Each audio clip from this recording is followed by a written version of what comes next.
Canola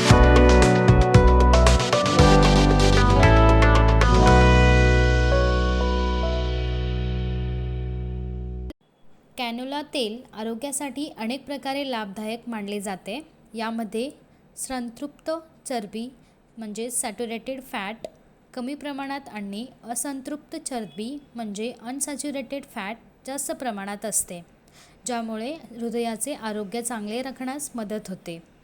यामध्ये असलेले omega 3 आणि ओमेगा 6 फॅटी ॲसिड शरीराला आवश्यक पोषक तत्वे पुरवतात आणि कोलेस्ट्रॉलची पातळी संतुलित ठेवण्यास सहाय्यक ठरू शकतात.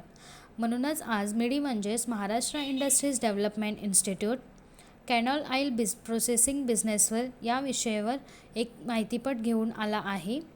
Raw materials: canola seeds, antioxidants, food grade additives, packaging bottles, cap and closures, label and stickers, carton boxes.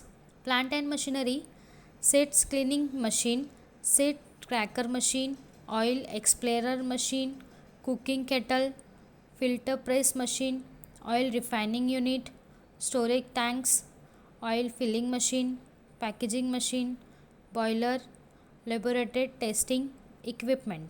Process: canola तेल तयार करण्याच्या प्रक्रिया सर्वप्रथम कॅनोला बियांच्या स्वच्छतेपासून सुरू होते, ज्यामध्ये धूळ, माती आणि इतर अशुद्धी काढून टाकल्या जातात. त्यानंतर बियांना क्रॅकिंग आणि कंडिशनिंग प्रक्रियेतून घालण्यात येते, ज्यामुळे त्यामधील तेल सहजपणे काढता येते.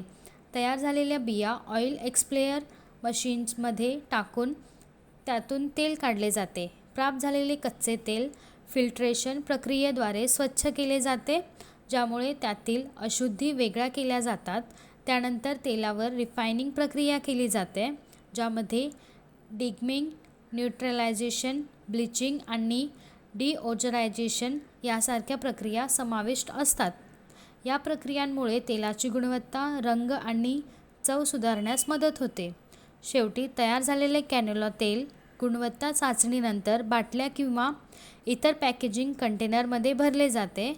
त्यानंतर त्यावर लॅबलिंग किंवा पॅकेजिंग करून बाजारात विक्रीसाठी पाठवले जाते.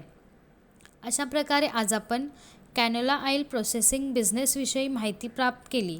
तर हा व्यवसाय सुरू करण्यासाठी तुम्हाला कोणत्याही प्रकारच्या तज्ज्ञांच्या सल्ल्याची आवश्यकता असल्यास तुम्ही स्क्रीनवर दिलेल्या दोन्ही वेबसाईटला भेट देऊ शकता किंवा तुम्ही या क्रमांकावरही संपर्क करू शकता. अशा नवीन व्यवसाय कल्पनांसाठी आमचे यूट्यूब चॅनल मिडी उद्योग विश्वला सबस्क्राईब करा आणि नोटिफिकेशन बेलवर क्लिक करा. व्हिडिओ आवडल्यास लाईक, कमेंट आणि व्हिडिओ शेअर करायला विसरू नका.